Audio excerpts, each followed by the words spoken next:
So, good evening, everyone, and a very hearty welcome to you all. This session is on Westlessness in the world, multilateralism in a changing world order. And it is a great honor and a pleasure for me to serve as moderator for this discussion.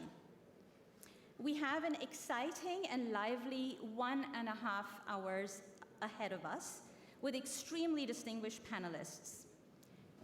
And to kickstart the panel discussion, we have with us the Federal Foreign Minister of Germany, Heiko Maas, who will be addressing us for 10 minutes. Under Heiko Maas's leadership, Germany has been playing a key role in reinvigorating the political, policy, and public debate on multilateralism. So without further ado, let me invite Minister Maas to take the floor and to share with us his ideas on the state of play and beyond. Please join me in welcoming the Federal Foreign Minister of Germany, Heiko Maas.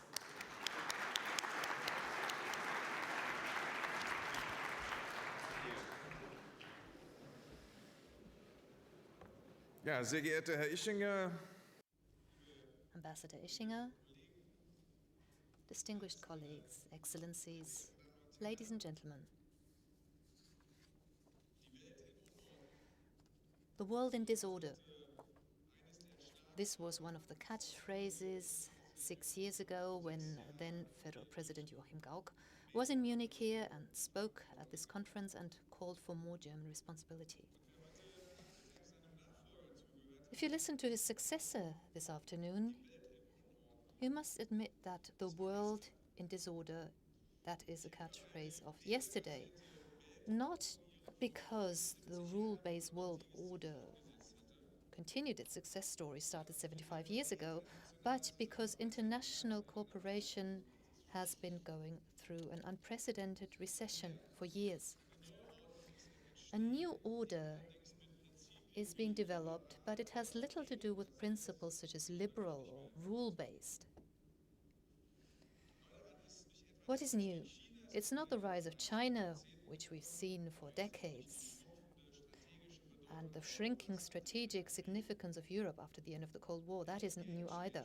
The real game changer is the fact that an era of omnipresent American policemen, global policemen, is over, and everyone can see that.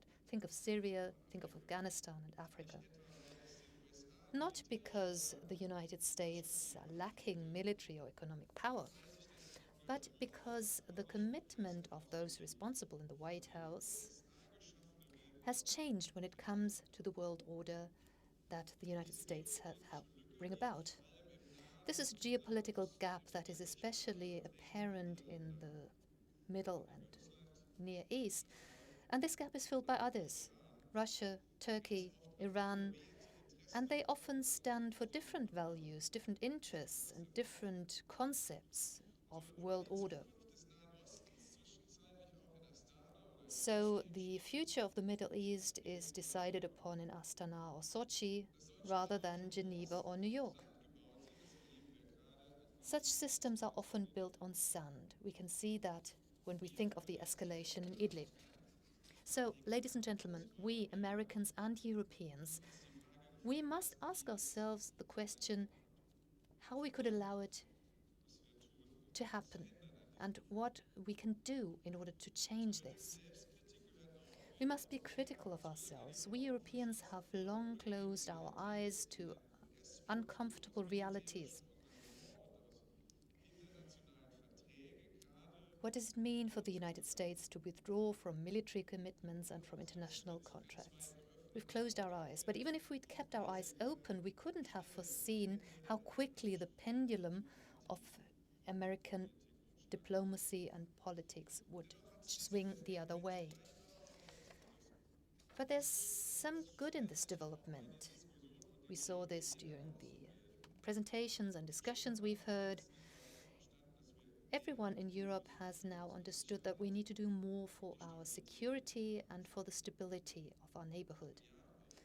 And it is true, Europe is doing more, from Ukraine to the close and Middle East to Libya and the Sahel region. We do military things, civilian things, and diplomatic things, but it's not enough. All these crises will keep us busy here in Munich and during the discussions we'll have here. So let me focus on 3 statements. First of all, Europe is going to play on its strength. It will have to do that. Of course, I'm thinking of the development of a European security and defense Europe as a strong pillar, European pillar of NATO. And this is the most important challenge when it comes to shaping the Europe of the future, the 2020s. It's not a matter of whether we're going to do this. The question is how. We cooperate closely with France, and we're going to take President Macron up on his offer of a strategic dialogue to deal with these questions. So we will have to do that, and we will. Let me put it clearly, Germany is prepared to increase its commitment, and that includes our military commitment. But this military commitment must be embedded in a political reasoning, and this is just what our federal president, Frank-Walter Steinmeier, said this afternoon. Ladies and gentlemen, our former defense minister, Peter Strock, was right when he said, German security is also defended at the Hindukush. And from today's perspective, we must add the same is true for Iraq, for Libya, and for the Sahel region. But the same is true for negotiating tables in New York, Geneva, and Brussels. Without diplomacy, without clear political strategies, without capacities that can be built in the regions affected, military operations will, in the best case, be ineffective, but in the worst case, they can exacerbate crises. We saw that after 2003 in Iraq, and we are now witnessing the same development in Syria and Libya. More responsibility, more commitment cannot be the same as more military, because if you think that way, you can never solve the complexity of these conflicts. I'm thinking of Europe's economic power, without which the reconstruction of Syria will not be possible. And at the same time, we must achieve a political solution. We will not participate in a reconstruction process that will result in securing Assad's power. But as important as that is the presence of models that Europe can provide that work in the long run. After the wars of the past, we've seen this development many times. The Westphalian Peace, the Vienna World Order, the Treaties of Rome, and the Helsinki Final Act. Russia, Turkey, and others may be able to achieve short-term successes in Syria, in Ukraine, or in Libya. But where are approaches that work in the long run, that achieve sustainable stability and peace? Because different players can identify with them. So Germany and France have been working on a peaceful solution for Ukraine for many years. In the last few months, we have revived the Minsk peace process, supported by the new Ukrainian president. We have worked for the separation of troops and the exchange of prisoners. That is only part of the solution. The main question is, are all the parties involved prepared to move beyond the reasoning of geopolitical influence and to work together on a European security that is based on international law? So we will talk about this here in Munich with our colleagues from Paris, from Moscow and Kiev, and thus we will lay the basis for another Normandy format meeting in Berlin. Ladies and gentlemen, it is no coincidence that the efforts to achieve peace in Libya emanated from Rome, from Paris, and lately from Berlin. The Security Council reinforced the results of the long and difficult negotiations that took place in Berlin. Last week, the parties to the conflict negotiated a ceasefire for the very first time. And on Sunday, the foreign ministers will meet here in Munich in order to continue the process started in Berlin and to create a mechanism to monitor and implement the decisions that were taken there. On Monday, we will talk about this with the European foreign ministers. We'll talk about the contribution that the EU can make in order to implement the weapons embargo. For the EU, there can only be one answer, and I'm looking at Josep Borrell now. We are ready to help when the United Nations and the parties to the conflict ask for our support. Ladies and gentlemen, my second point is we must adapt our multilateral alliances to the new geopolitical realities. This is true for the European Union first and foremost. Its geopolitical approach will not be limited to a new strategy towards China or to a more realistic view to new technologies. We're talking about more European sovereignty from a political, from an economic, from a technological and from a values-based point of view. So we will have to come to an agreement with the new EU Commission, and we in Germany will preside over the EU Council in the second part of this year, and this is a great opportunity. We must reconsider the role to be played by NATO as well. In 2003, NATO did not take part in the war in Iraq, and that was the right decision. But now, 17 years later, the situation is different. Now we're talking about training Iraqi security forces to fight terrorism, the terrorists of the Islamic State, and the Iraqi government has asked for NATO support because NATO respects Iraqi sovereignty. It stands for a multilateral approach. We all share the interest to preserve what we have taken great efforts to achieve in the last few years. So we would like to continue our commitment in Iraq with the consent of the Iraqi government, be it as part of the anti-IS coalition or be it as part of a NATO mission.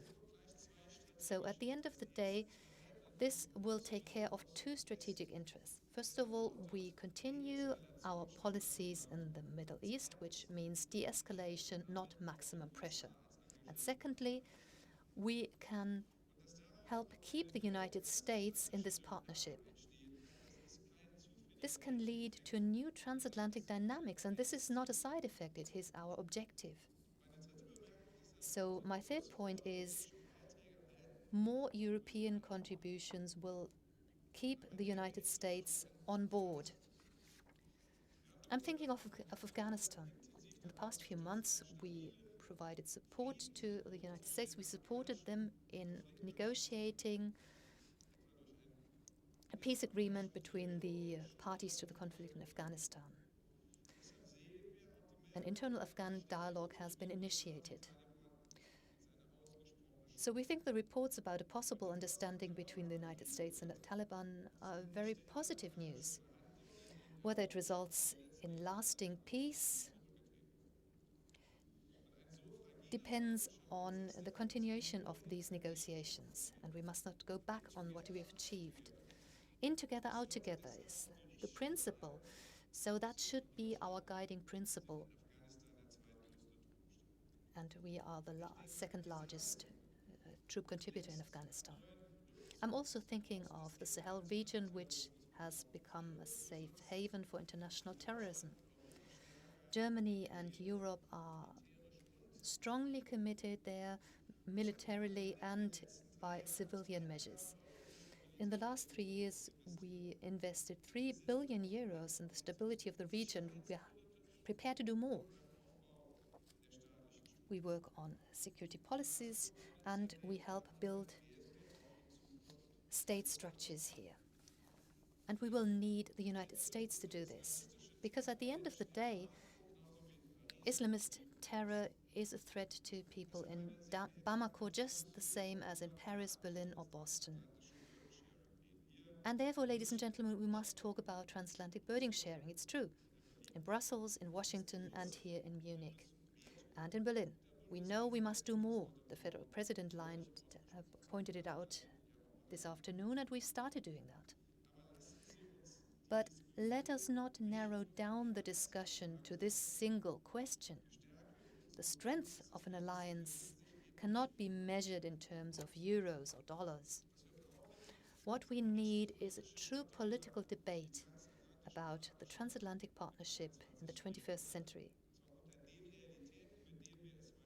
bearing in mind the situation we live in today, the new realities. This is a process we initiated in December last year in the framework of NATO. We believe that not maximum disruption, but discussion is the way to achieve good results. That is the only way forward. We know that only by acting together can we summon the economic power, the military potential, and the political ideas we need in order to defend our rules-based global order. Let us start where the Westlessness we read about in the Munich Security Report can be felt. First of all, it is in the crisis before our front door, and this includes Iraq, Syria, Libya, Ukraine, and the Sahel region. Let's make sure we do not repeat the mistakes of the past.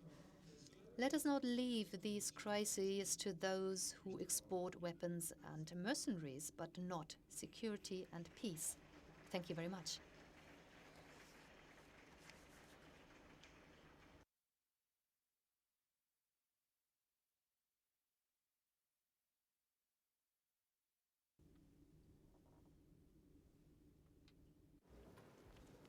So thank you very much, Minister Maas, for that very stimulating speech. You have given us a lot of food for thought. And so it is now my great pleasure to invite our esteemed panelists to join me on stage.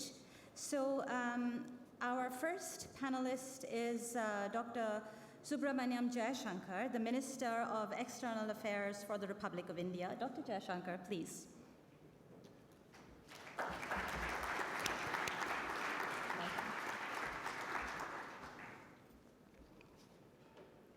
Our second panelist is Margrethe Vestager, and I invite her to join us on stage.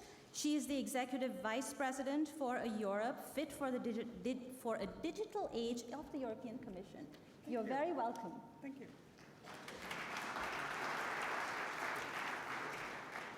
Joining Ms. Vestager and Dr. Jaishankar is Ms. Kyung-Wha Kang, the Minister of Foreign Affairs, Republic of Korea.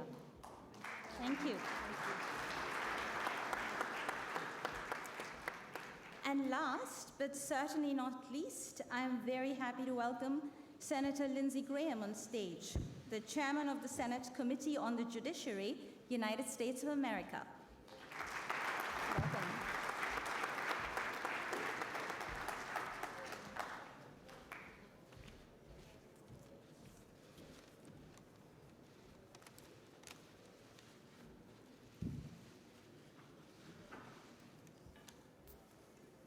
So we're very privileged to have you here with us to address some of the very fundamental problems that we are facing today, and both on the questions of Westlessness and multilateralism.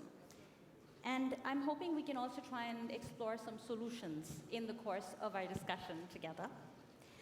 A warm welcome to the four of you, and the plan is to have an exchange amongst the panelists, followed by a Q&A session with you, esteemed audience, and also questions coming in from a live stream with the engaged public at large.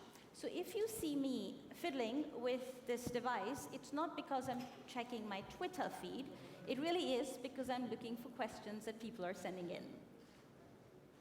So now, to set the ball rolling, I would like to begin our debate with a simple but a fundamental question, which I pose to the four of you.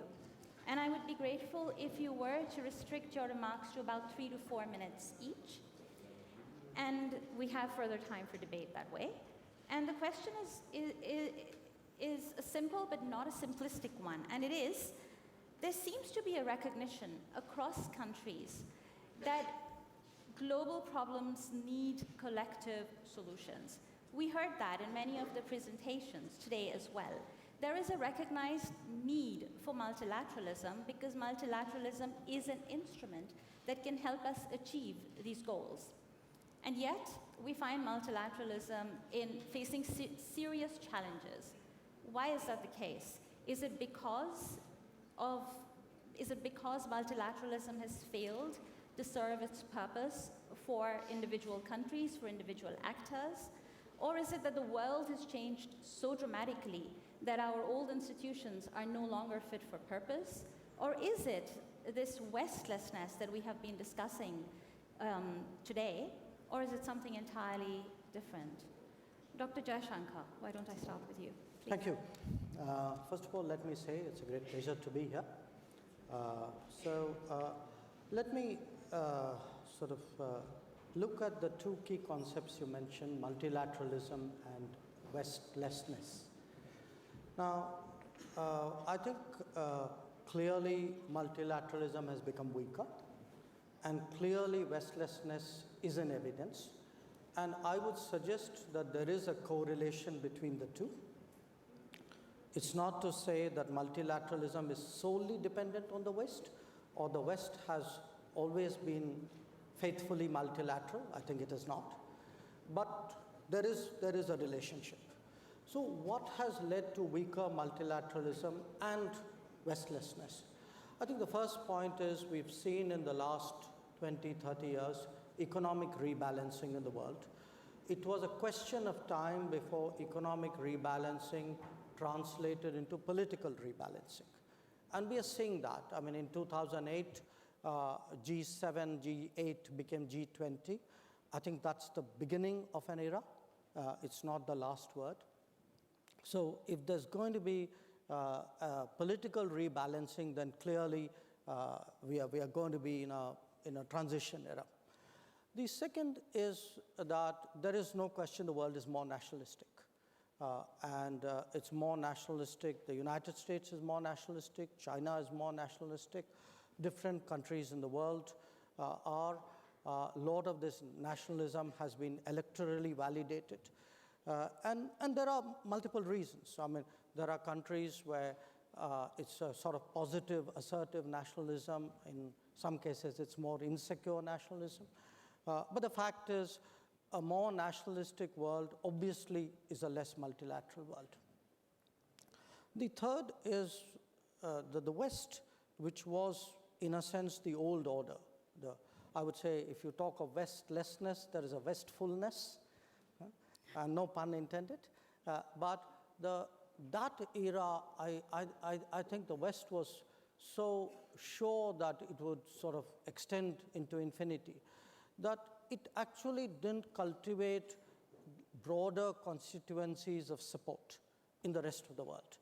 And so when political rebalancing happened, I think today you can see the gaps, in a sense, and I say this, say between the West and the South.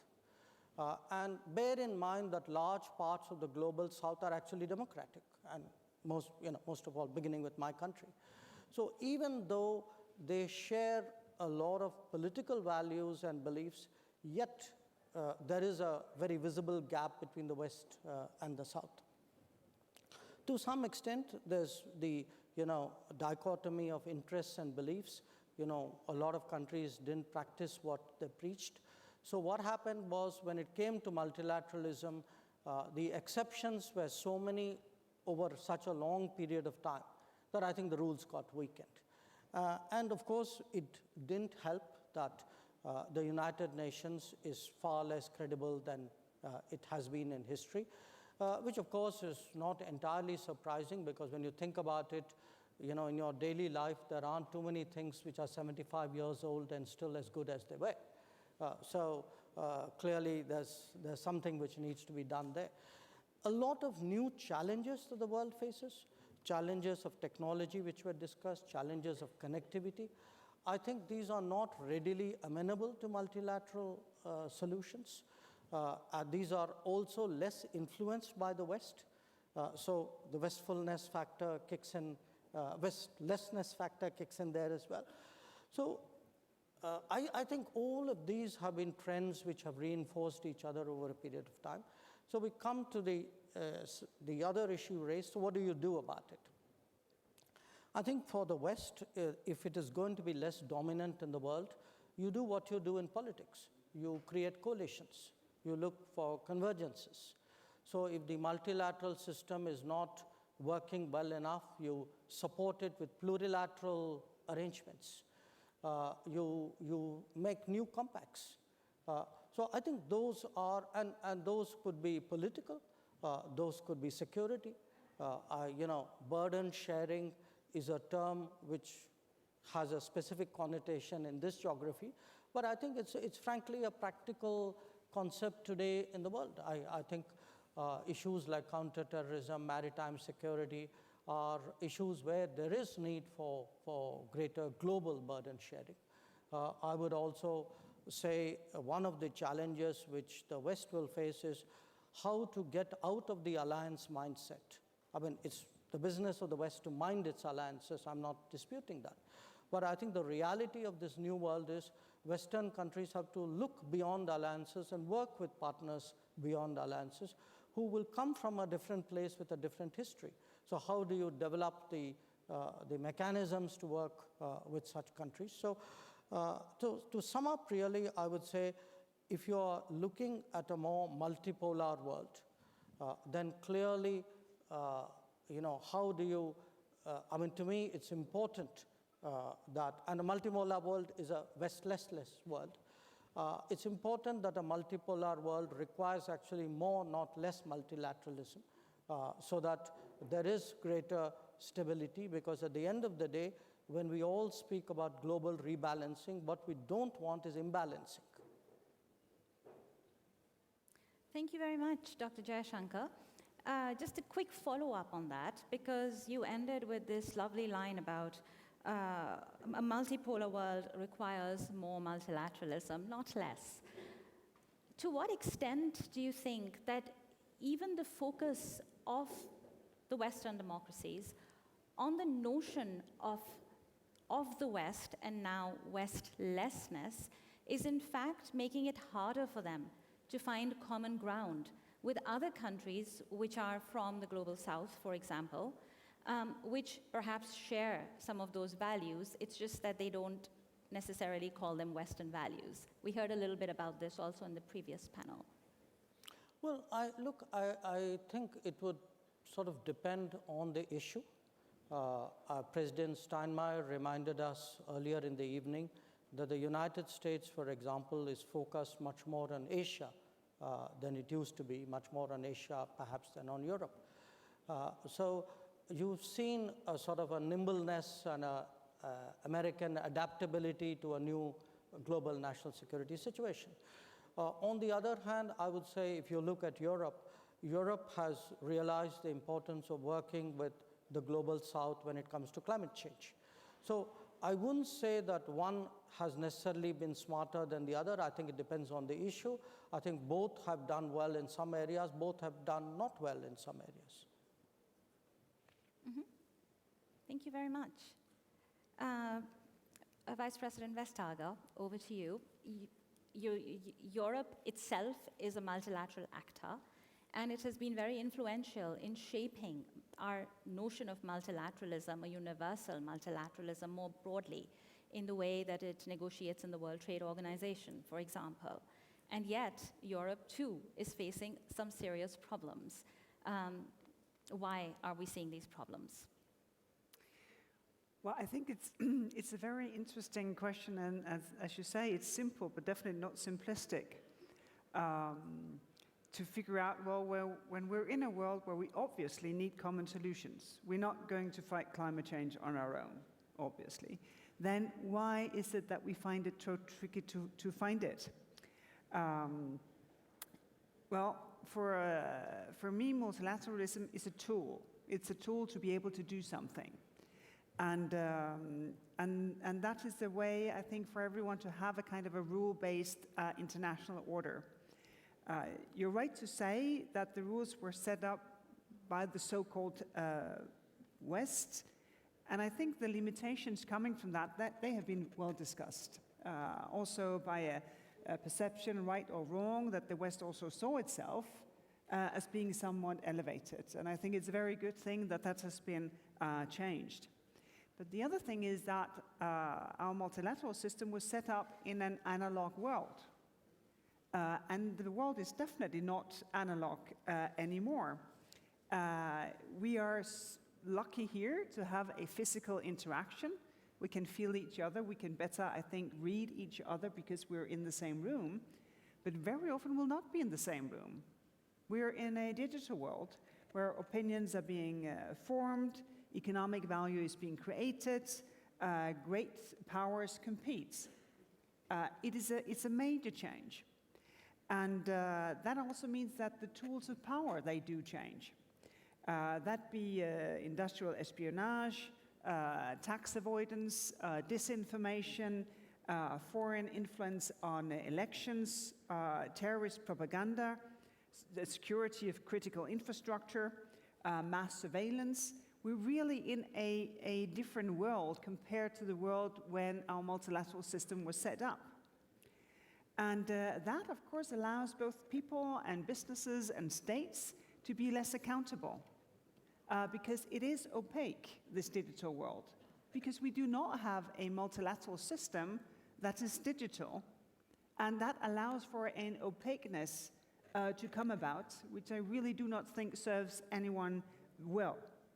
So the question is, of course, when our multilateral system is outdated, well, what do we do? Do we abandon it or renew it?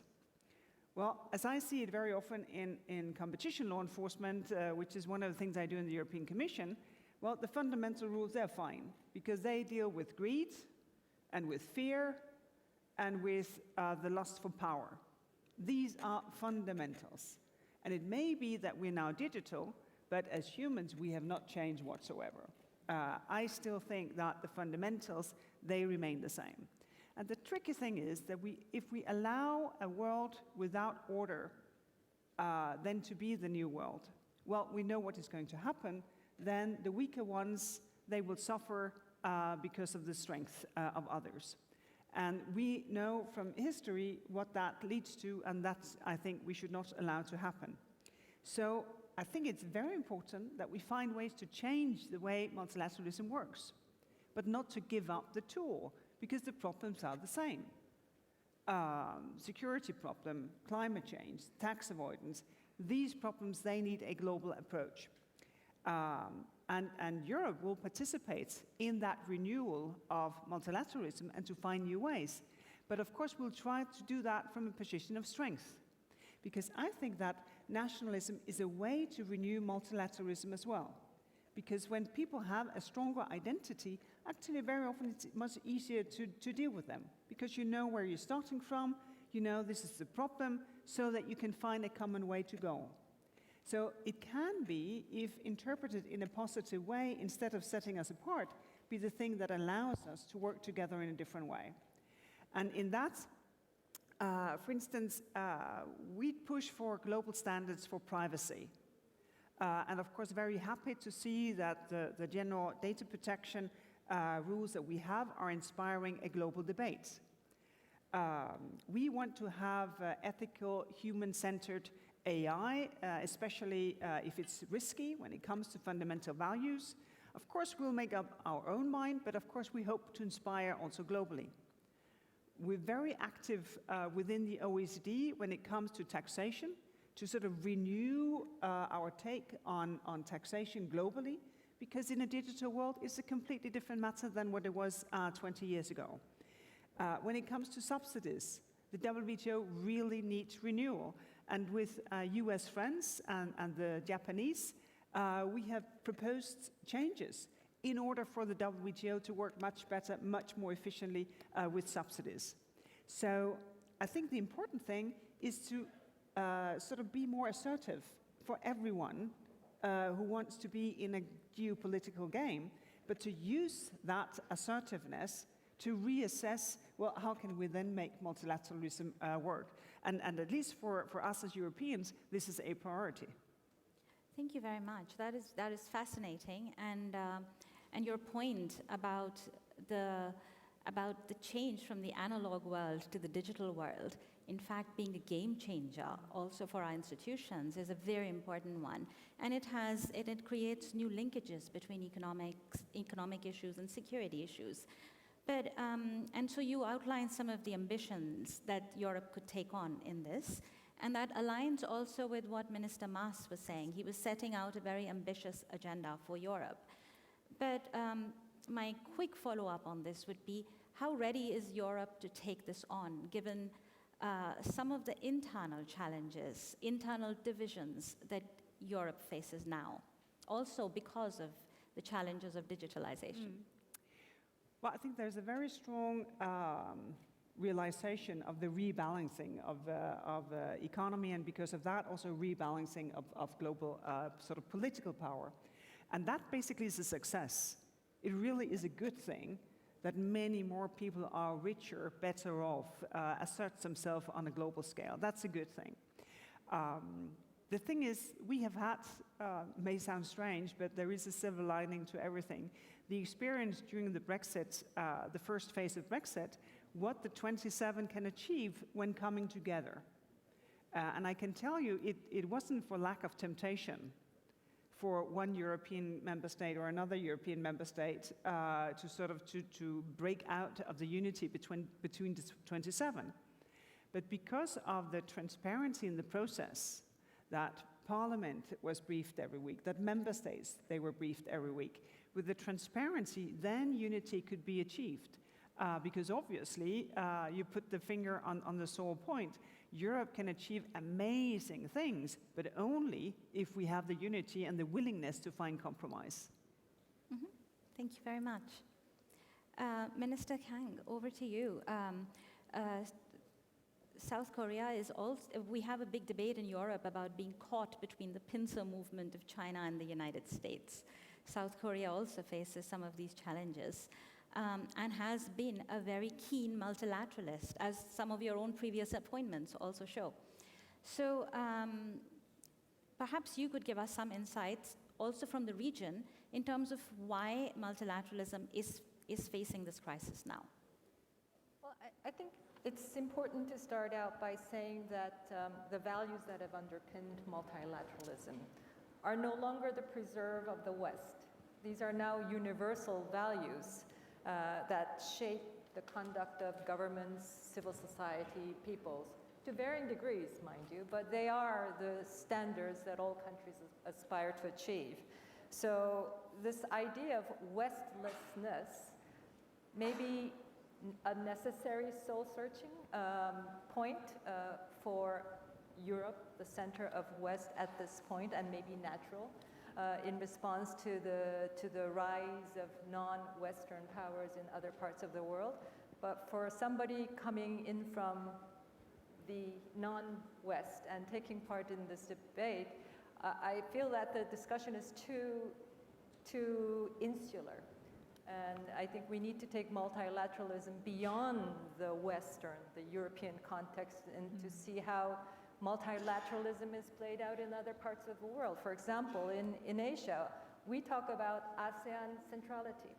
In ASEAN is a sub-grouping, it's a multilateral grouping of 10 ASEAN countries that have been around for half a century.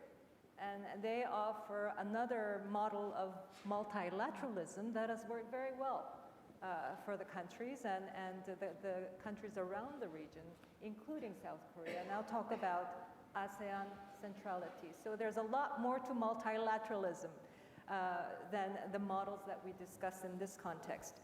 Yes, Korea is a huge beneficiary of multilateralism, and we have become a model democracy and market economy by fully embracing the values of universal values that this multilateral order has established, and really made the most of the openness and the interdependencies that this has created. And we certainly hope to explore new opportunities for multilateral endeavors with partners who share the same vision and goals, and we very much support the German-French initiative of the Alliance for Multilateralism and trying to revive the idea of the dialogue and solutions that have the greatest buy-in of those who take in part, because clearly the global challenges require that collective response. And that collective response is not going to have much of an effect if it doesn't have that collective buy-in. So we're very, very supportive of that. I think in Korea, the idea of multilateralism is all the more keen, ironically, because in our part of the world, we have a lack of it. We don't have regional security structures. Right. And perhaps this is a reflection of the history and the recent history of the region, because we're also, the last remaining legacy of the Cold War. And then our immediate challenge is to overcome this legacy, i.e. the division of the Korean Peninsula into South and North. And this challenge, of course, has been made many times more difficult by North Korea's nuclear and missiles development. But with the steadfast support of the global community, we have been pursuing a Korean Peninsula peace process of diplomatic engagement with North Korea to overcome this Cold War legacy and to achieve North Korea's complete denuclearization. The dialogue recently has stalled, but we are determined to stay the course and make progress. And in the meanwhile, we are proposing some multilateral initiatives, if you can call it that way. For example, asking the international community, in particular the UN agencies such as UNESCO, to work with us to get the DMZ between South and North Korea declared and supported as an international peace zone, which would be then a physical and institutional guarantee, if you will, of security both ways, both to the north and both to the south. And we think these would be concrete steps toward resolving the legacy on the Korean Peninsula. I think it's important when we talk about multilateralism to make sure that we do so in connection with the people who we ultimately serve. None of this would matter if it doesn't mean much to the people on the street. And here I think we have some troubling trends as well as some encouraging ones. And on the one hand, we do see that the public is increasingly impatient and a huge amount of discontent with the political leadership, whether it's local or national. And we've seen this play out in last year through some explosive, massive, and sometimes violent demonstrations on the streets in many countries of the world. And so there is this sense that the political leadership is not delivering. And this is an awesome challenge for national governments, but also global institutions that are the preserve of multilateralism should also clearly see where the limitations are in delivering for the discontent, the anger on the street. On the other hand, the positive side of this is that the people are thinking, people on the street are thinking and wanting to act globally, and also wanting more global action. And clearly we see this on the climate agenda. And I think in particular when we look at the younger generation, they are keen to take on the challenge. They are transcending the physical and the mental barriers of borders. And I was just recently talking to the SG's envoy, who is conducting a series of discussions with young leaders around the world to mark the 75th anniversary of the United Nations. And he says wherever he opens up these discussions, invariably the voices are one of strong hope and high expectations for global solutions to global issues. And that is what multilateralism is. And here, you'll excuse me if I gloat a bit and point you to the triumph of the Korean film, you'll know what I mean, Parasite. At the Academy Awards, in fact, we were also very shocked how much of an appeal this very Korean movie had to the global audience. And it wasn't just the academies. This film has been collecting hundreds of awards at various film festivals throughout the year, clearly indicating that there is a global mindset that is receptive to things that are not necessarily tied down to the national context. And I think we need to make the most of this global mindset, which certainly the multilateral endeavors over the past decades have created, have helped to nurture, but they're now running ahead of us. I mean, they're supercharged by the new media. And I think unless we come to grips with this, we will be losing a huge track where we need to see action on reviving the multilateralism. On the name of this conference, Westlessness, I think, yes, I understand that perhaps it's necessary and perhaps natural in the current historical context, but I assure you, as somebody coming from the non-West, the West is very much alive, and not necessarily physically, but in the East, people in the East, as I hope, the East is very much in the mindset of the West. So perhaps a better framing when we discuss the future of multilateralism is not necessarily to tie it down to the West, not necessarily tie it down to any geographical distinctions for that matter, and throw the discussion open wide to the larger globe. Thank you. Thank you very much for those very fascinating remarks. I have a bunch of questions, but I will restrict myself to 1.5 for a quick follow-up. One, you talk about... Thank you. Oh. It's very helpful that you remind us that Westlessness may be a little bit of an unnecessary soul-searching on the part of Europe right now. And then you gave us some nice examples for also ASEAN. And I was curious if you could give us any examples of different approaches to multilateralism that the West, the North, that Europe, that the US could learn from in the rest of the world. That's one. And two, I'm very happy you mentioned the Alliance for Multilateralism in something that Germany and France have been taking a lead on. And I would be very curious to hear how you see this alliance expanding. And by expansion, I mean, does the agenda, right now it looks like a very pragmatic alliance, along the lines of what Dr. Jaishankar was also saying. But do you see it as also developing into something more principle-based, more value-based? Well, I think President Steinmeier had give us some key terms in his speech today, which was realism. There's no point, wallowing in what is no longer there.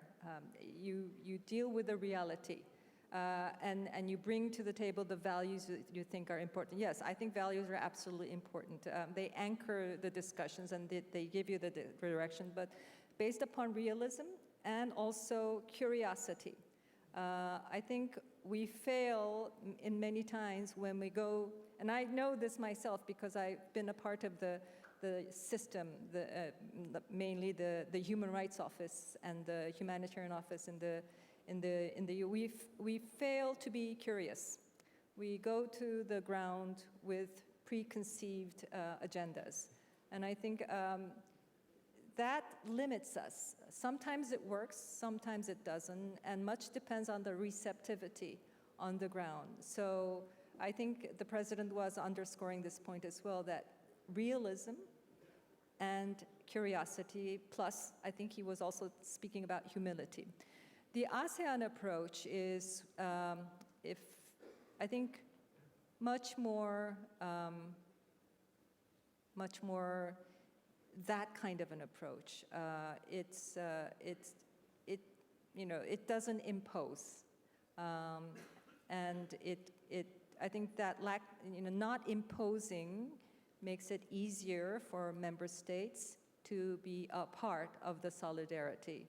And I think that then creates the space for endeavors toward common norm setting. There's a huge amount of ASEAN norms that have evolved over the past 5 decades.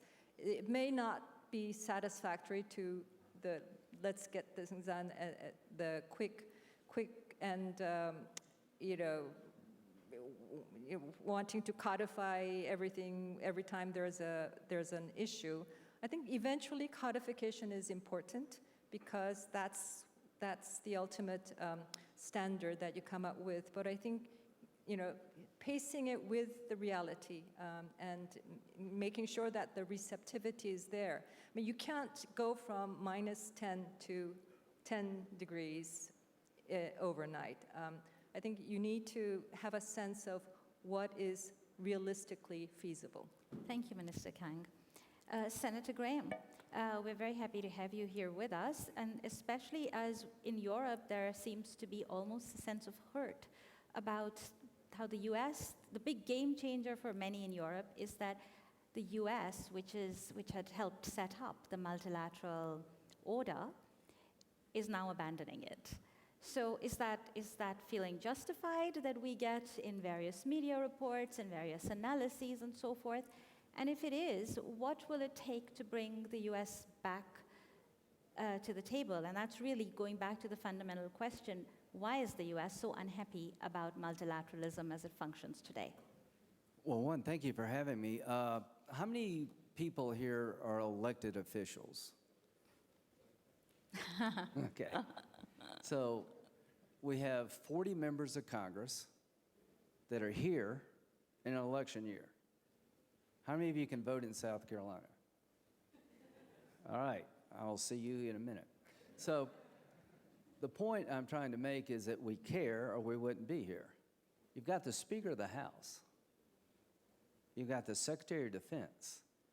You've got the Secretary of State. You've got 41 members of Congress, or 43, Republicans and Democrats chose to be here when there's more votes over there. So the reason I come here is because my dear friend John McCain taught me and anybody who's willing to learn that when it comes to threats, it's better to have partners. When it comes to doing things, you wish you didn't have partners. So here's the point. President Trump ran an American First campaign. Is it like the American First of the 30s? No. Isolationism? No, I've come to believe it's not. It's about burden sharing. And he struck a chord that NATO is paying more. That's good, $400 billion. That makes it easier for me to go back to South Carolina and say that this is a good deal for the United States. Trade deals. Clinton and Trump both ran against the Trans-Pacific Partnership Agreement. Obama tried to negotiate it, but the Democrat and the Republican said, bad deal. So President Trump was able to tap into the idea that trade agreements, the WTO as we know it, needs to change. There's the WTO before China's rise, and there's the WTO after China's rise. And if we don't change the WTO to deal with the new China, then you're going to get frustrated people looking for ways to deal with their problems. So my belief is that the American people get it when it comes to NATO. That it's been a long-standing commitment. Millions of American soldiers have come to Europe serving in the American military, and we're all there to defeat communism. The problem for these groups now is usually multilateral organizations are designed around opportunity or threat. We come together to deal with a threat, like climate change. So you got the Paris Accords that President Trump said, not really that good deal for us, really good deal for China, really good for India, but not that good a deal for us. The point I would make to President Trump is, what would be a better deal? One, is it a problem? And if it's a problem, if it's half the problem we say it is, then you're going to need a multilateral approach. Do you all agree? I mean, you can't solve climate change from the United States or Europe or India. So I'm hoping to have the Trump administration tell the international community what they're looking for. I think we owe that to you. One thing not mentioned by the foreign minister of Germany was Iran. Part of the problem here is we maybe see Iran a bit differently in terms of threat. We all get it when it comes to ISIS and Al-Qaeda and Al-Shabaab. You just fill out the list, right? I'm a pretty interventionist guy for American politics in 2020, not because I want to go fight all the time. I just want to keep the war away from home. Don't you think there's a fatigue in the West about the war on terror? Remember the Marshall Plan? I can show you what we got for all of our money. We got a vibrant democracy here in Europe, all over the place. Our reconstruction efforts in Japan, South Korea. It's pretty hard to tell the American people what you've got in Iraq and Afghanistan and Syria after a lot of money and a lot of dying. And here's what I would tell them you have: hope. It's pretty hard to talk about a war if people can't explain what winning looks like. What is winning? If you want a European defense force, fine. Who's the enemy? So the problem we have, I think, in the West and throughout the world is to explain to the American people and our European friends that winning in the war on terror is not conquering a capital. It's not shooting down an air force. It's not sinking a navy. It's defeating an ideology. And people have lost hope in growing numbers that that can be done. Count me out. I've got more hope than ever, and I'm an outlier. With John McCain, I've been to Iraq and Afghanistan 57 times. What have I learned? You know when you get it right, and you know when you get it wrong. There are millions of young girls who've been educated since 2001 that if we stay with it, will have a voice for their children that's never been had in Afghanistan. And I'm constantly talking to President Trump. The payoff is generations away. And the hardest thing for democracies is patience. When the threat is real, nobody is more engaged in the United States. But we want to leave as quick as we can. When will it be over? Is there any hope of winning? So here's what I would say to the West. When it comes to fighting in Syria and Iraq and Afghanistan, we have to do a better job of explaining what the payoff looks like. And President Trump has bought us some time by insisting that people on the ground over there do more. We're down to 8,600 pretty soon in Afghanistan. That's a counterterrorism footprint we can sustain for a very, very long time. I can sell that. I can't sell 150,000 people in Iraq and Afghanistan forever. NATO, when you put 3,000 or 4,000 on top of the 8,600, it is so much easier for me to sell it back home. So multilateralism is suffering from fatigue when it comes to the war on terror. When it comes to the world economy, it's changing so quick it makes your head spin. We're yet to get our hands around how to deal with China. It's gotten so big and so prosperous so fast that the rule-making systems that were designed after World War II seem to be left into the dust. So end with this thought. To everybody that I appear in front of in South Carolina, I say that you may be tired of fighting radical Islam. They're not tired of fighting you. You can fight the war in their backyard or your backyard. Those are your choices. You can play like the economy is not global, and you will lose because it is. If you don't believe in climate change, you're making a big mistake, because you're going to wake up one day and the world's going to be fundamentally different. So what I say is you pay now or you pay later. And the best way to get outcomes is to have other people work with you. That's a hard sell in a soundbite world, but there is no other alternative. Okay, thank you very much, Senator Graham, for this, for some very frank comments. I have a ton of follow-up questions for you, but I know that the audience is keen to ask questions. Actually, there's the tradition of our Munich young leader going first. So, Claudia, over to you.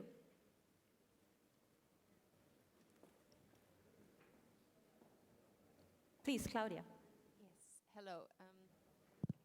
My name is Claudia Gamon. I'm a member of the European Parliament, so one of the elected officials. And I would like to pick up on something that Senator Graham has just said about the institutions that were formed after the end of the Second World War.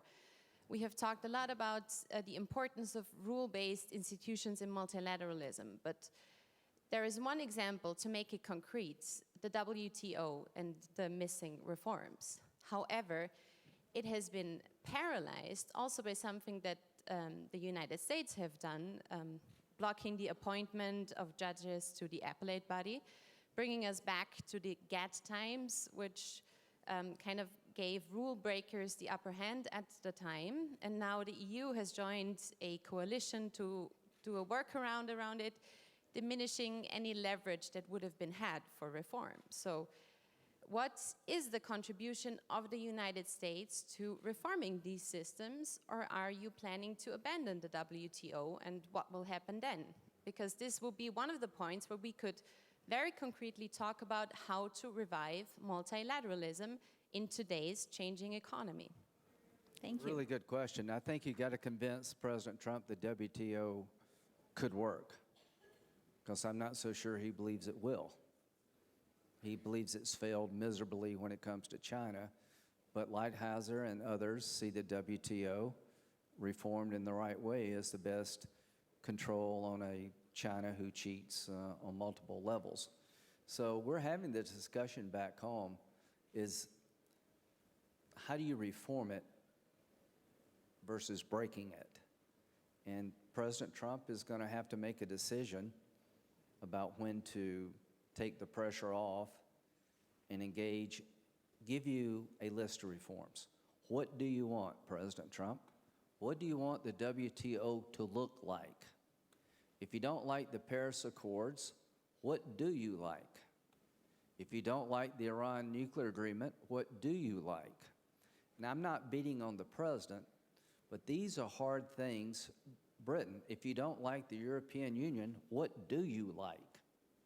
So I think we owe it, quite frankly, to give you some feedback as to what it should look like.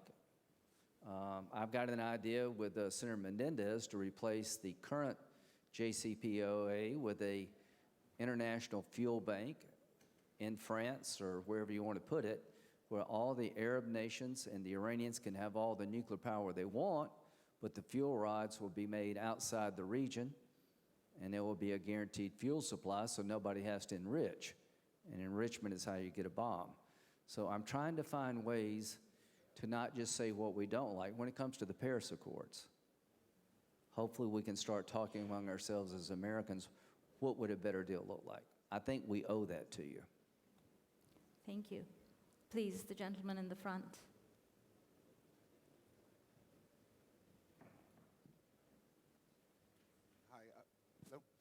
Hi, my name is Paul Horvath, and I'm a guest of the U.S. delegation.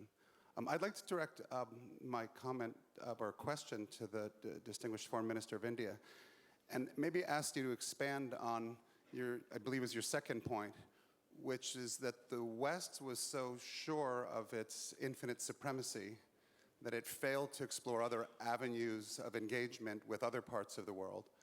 I'm not so sure I agree with it, and indeed, I think one of the reasons, at least from the US perspective, that we may be in the mess that we're in is there's many who believe that it was quite the opposite, that it was incredible amounts of engagement actually with India and China, China more on trade, India more on information technology, that got us to where we were. So maybe you could expand on that and explain it, because it's not something that I'm quite sure I understand. Sure. Well, you know, I was looking over a longer time frame, say post-Second World War, not just the last 10 or 20 years. The reason I said that was, today, if you look at a rules-based order, if you look at democratic practices, you look at pluralistic societies, I think after 1945, one of the reasons why people thought that political democracy, market economy, pluralistic societies could be the universal norm was because a poor developing country which had just got its independence chose those options. So by India choosing those options, it took it out of it being a solely Western characteristic and made it much broader. And over a period of time, a number of other countries in the global south, in Asia and Africa, have followed suit. Now, when it comes today to a lot of these practices, I think it's important that if the standards and conversations and interests are narrowly West, then the tendency is to say, well, you know, this is a Western problem. This is not a global problem. I mean, we've seen, you know, when I was analyzing why is it multilateralism is weaker, why has Westlessness happened? Part of it is that the resort to conveniences. I mean, I'll give you an example. You know, there was a period where we had a military dictatorship to the east of India and to the west of India at the same time. The one east of India got sanctioned in Myanmar. The one west of India ended up as a major non-NATO ally. So, you know, so what happens is, in many ways, I would say the lot of the messages about values and beliefs and order and rules tended to be vitiated by the politics of the day. And I think what it did was, in a sense, there is today a constituency, I think, for the West beyond the West. I mean, if you ask me in India, and I think my colleague from South Korea, in a way, said it, perhaps not as explicitly as I'm saying to you. I think non-Western democratic societies have an interest in the West. They would not like to see the West weaken. You know, for them, today, the West would be less dominant, but still an integral, indispensable part of a global multipolar society. And for that, I think you need, shall I say, much more conversations, more working arrangements. When it comes today to challenges like maritime security, counterterrorism, there, you know, the whole lot of global commons management issues.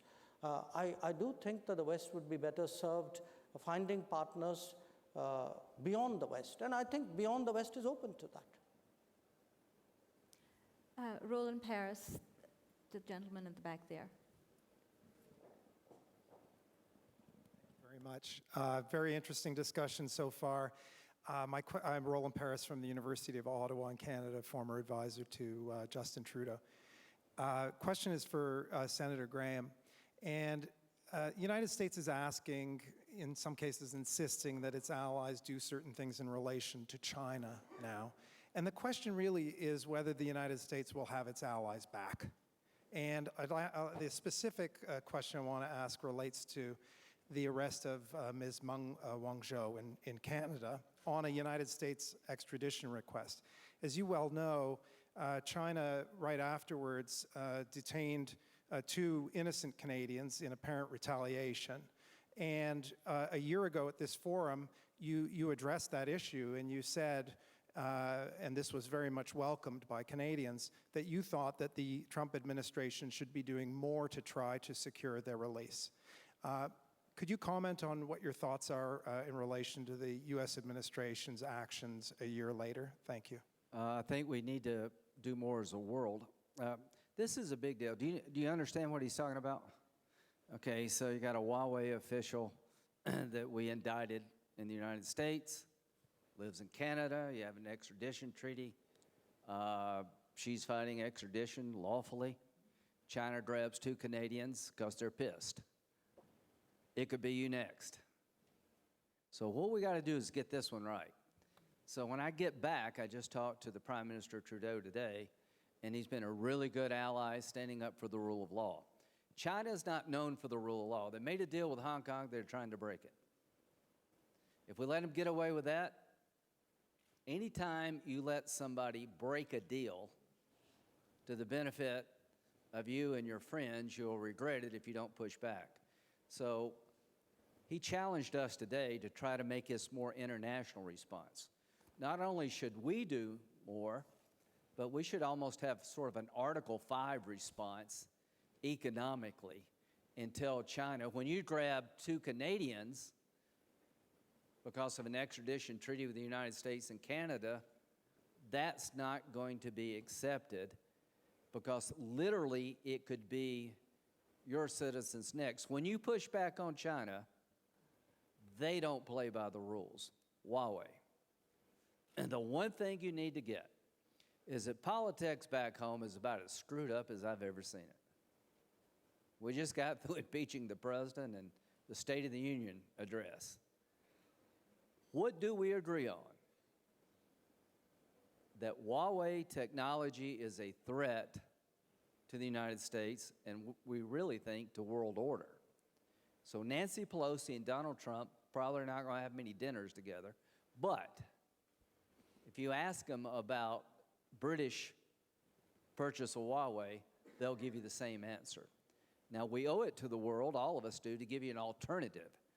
We just can't say no forever to 5G, but we're very firm in our commitment, Republicans and Democrats, that if you go down the Huawei road, you're going to burn a lot of bridges. Back to your original question. Not only am I going to go back home and say we need to do more, I'm going to try to get a more of an international response because what our Canadian friends are asking is not too much, and the world should actually come to your aid, not just the United States. Thank you. The lady in the front here, please. Hello, Professor Katarzyna Pisarska. I'm the director of the European Academy of Diplomacy in Warsaw, Poland.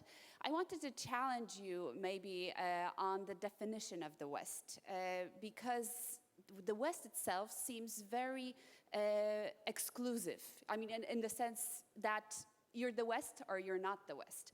Shouldn't we be actually talking about countries that are democracies and those which are not, those who care about their citizens' rights and those who don't, those who understand the rule of law and international law and those who do not? And if India or Denmark and Korea or the United States fail to meet those standards, they should simply not be seen as part of the West, while those who do aspire and want to and deliver should be part of the West. My country was part of the East for so long, and all of a sudden I find myself on a conference when people see me as the West. It's wonderful because I remember still as a young person that we were these Easterners from the other bloc. That has changed. So how should we make the West more inclusive, and is that democratic approach the way forward? Thank you.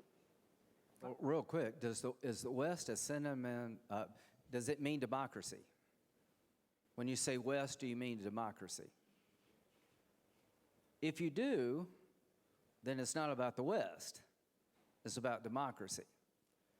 And this is the hardest thing right now to get the American public behind the idea that supporting young democracies is in our long-term best interest because we've had so many stops and starts in Afghanistan and in Iraq, and Syria is just a complete mess. But I think you put your finger on it. What we're talking about here is the rule of law and representative government. We're not talking about Jeffersonian American democracy. John McCain, to his dying day, believed two things: that there are rules and you should follow them, and that every human being on the planet has the right to self-determination. And I think that really is what the West means. And the West is really South Korea. I think that's an excellent point. After all, the planet is round. So, yes, where is the West? That's sort of built on an idea that the world is flat, and eventually it'd fall off. So, to some degree, it's nonsense. And for me, it's very sort of interesting, because I never ever thought about Westlessness before I heard it in this conference, never. So, for me, it's like, okay, are we here discussing our own depression? And asking the rest of the world sort of to join in as a sort of a collective mindfulness exercise? I don't really get this. Because I see the values that were, first put to the world stage in, well, probably before Greece, but at least in Greece. They have expanded. You see them all over. You see them in the world's biggest democracy. You see them in Asian countries. You see them down under. You see them everywhere. And exactly the rule of law and the integrity of the individual. That is how you know it, and that is how you should know it. And for us, it's just step out of depression and say, well, this is Europe, this is great. We want to be a wonderful, strong partner with the rest of the world. That's the point. May I? Look, I think it's an interesting point you raise, because historically, there is a reason why West and democracy were equated. But over a period of time, I think the West needs to outgrow that, because today, more people live in non-Western democracies than in Western democracies. So, still, we are all creatures of habit. So we use shorthand formulations even if they are anachronistic. So I take your point, but I think part of Westlessness is a kind of, the West has to understand this larger rebalance, as I said, the rebalancing. The fact that even democracy today, there are people in other continents who own it and claim it as strongly as people in Europe or North America do. I think No, I'm part of the East, I'm part of the South, I'm part of the West, I'm universal. I'm India. The senator's last comment, I think, hit the nail on the head. South Korea is West, if you're going by values. I think there was a comment in the film that was introduced at the beginning when one said, instead of talking about the West, let's talk about the values that we're trying to perform. And I think as long as these values are grounded in the dignity of the human being, and I think there's much common ground. And but it's also important to remember that we also need to talk to those who don't share our values. We have a neighbor who don't share our values, definitely, but we need to talk to overcome the huge security challenge. And so as we try to promote and strengthen the values among like-minded, we also need to talk to those who don't necessarily do so. This is a really good question, I think. So if Scotland gets out of the UK, it'll be through the democratic process, right? Okay. Crimea was annexed with a Russian tank in front of your door. Is probably not a good way to vote. I end every discussion at home about war and democracy and why it matters we're over there. I said, name a war between two democracies. And here's where Pakistan and India have to make sure I'm never wrong. So I can't think of a war between two democracies. Can you? Because we'll find a way through the rule of law and trading and working our problems out. And when you got a land dispute, you work it out. Well, China's not working it out. They're building military bases on islands in dispute. Kashmir. You got two democracies, two very good allies. India, over 1 billion people. You got China, who's trying to shut down everything close to democracy. In India, you're moving forward. You're having elections. You got your problems like we do at home. But you've chosen the democratic path. When it comes to Kashmir, I don't know how it ends, but let's make sure that two democracies will end it differently.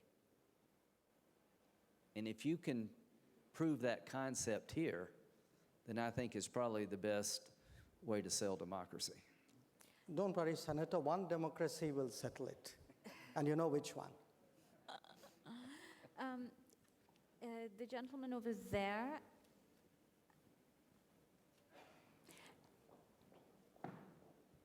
And if the panel feels okay about this, perhaps we could collect a couple of questions. Is that okay with you? Okay. First, I you, have to then- go in about 2 minutes. Okay, so please be brief. Okay. My name is Abbas Aslani. I'm a Munich Leader 2020 member. I'm a senior research fellow at the Center for Middle East Strategic Studies based in Tehran, Iranian capital city. Minister Maas said that the future of Middle East is decided in Astana rather than in Geneva or in New York. If we could consider that there could be challenges or threats to the West, or the very order that the West itself has established, but it is undermining and questioning today, if it comes from, whether it comes from inside as a result of the division among the members in this camp, if that is division, does it come as a result of, let's say, the dynamism of the developments which might bring miscalculation to make mistakes? Or does it come as a result of unilateralism when the United States withdraws from the nuclear deal, ignoring the will of other countries? On the second hand, we might have an external threat or challenge, which can be the rising of other countries. That can be China, Russia, India, Korea, Japan, and other countries in the West. Your question? Which part or element would you blame more for that Westlessness? Is it external threat or internal? For the internal threat, is it for the unilateralism or for the dynamism? Thank you. And the gentleman here who's been very patient as well. Thank you, Madam. The Latvian Vice Prime Minister and Defense Minister.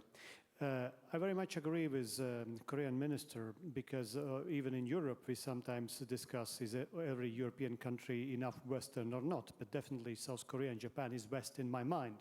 But once we do discuss Westlessness, I think we sometimes mean that our value system and our role in the world is falling. And isn't it that sometimes we are trying, particularly in Europe, to stress more our fight for values just because we are losing power? And the paradox is that we will not be capable to keep West more seen if we will lose this power, which requires instead, again, a practical and rational approach, which sometimes maybe we are in real politics missing. Thank you. Please, who would like to? Well, you got to go back to the threat. North Korea. I don't believe that Kim Jong-un is going to wake up tomorrow and, hit Los Angeles. I don't want to give him that capability and miscalculate. I do worry that if he gets hydrogen bombs and more missiles, he'll sell them or they'll get compromised. I believe the Iranian regime, if they had a nuclear weapon, would use it. The Iranian people, I think, would be great allies to the world. The religious theocracy in Iran, to me, is the greatest threat on the planet, and any nuclear deal has to understand who you're dealing with. It's hard to believe that, and Hitler wanted to kill all the Jews, but he did, and he wrote a book about it. Now, when our German friend was talking about all the problems throughout the world, he never mentioned Iran once. If you want to fix Syria, you better get the Iranians out of Damascus. If you want to keep Iraq from falling apart, you need to deal with Iran. If you want to keep Lebanon from going south, you need to deal with Iran. It's been the cancer of the Mideast. Count me in for peaceful nuclear power for the Iranian people. If you want a nuclear power program, you can have it. There are 16 countries that have nuclear power plants that don't make their own fuel. So here's what I'd like to offer to the Iranian government. Sanctions relief for a deal that would put the Arab states and the Iranians on the same footing. Everybody can have nuclear power.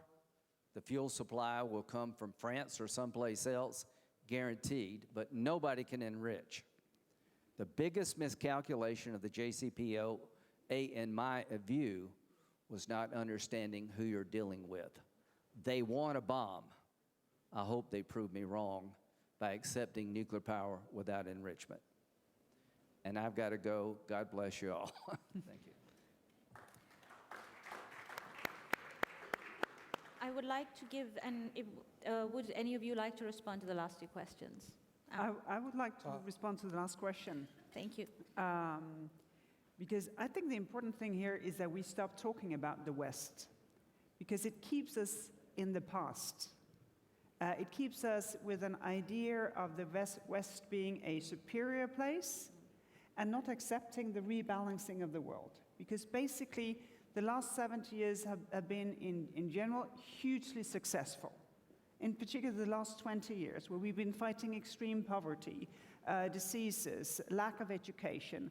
You know, the world has been so successful, and now here we are complaining about the West not being sort of on the top of the world, instead of seeing ourselves as renewed partners for a much stronger world, where the values that we originally in Europe built the societies, they are now widely shared, and in some places outside of Europe, even stronger than with us, because we also have the internal tensions.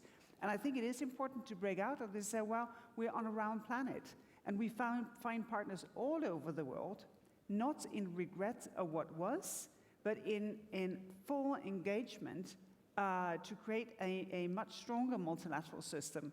And I think to some degree we have, and this is why I find this also, there is a cleansing effect of this debate, to say, well, okay, now we discussed it, let's now leave it and see the world that it is, because we have amazing partners based on the rule of law and with a fundamental respect of the integrity of the individual, and that is what builds multilateralism. Thank you very much. That is a beautiful, eloquent summation of a very vibrant debate. We've covered a lot of ground. Thank you very much. Please join me in thanking the panel. Thank you.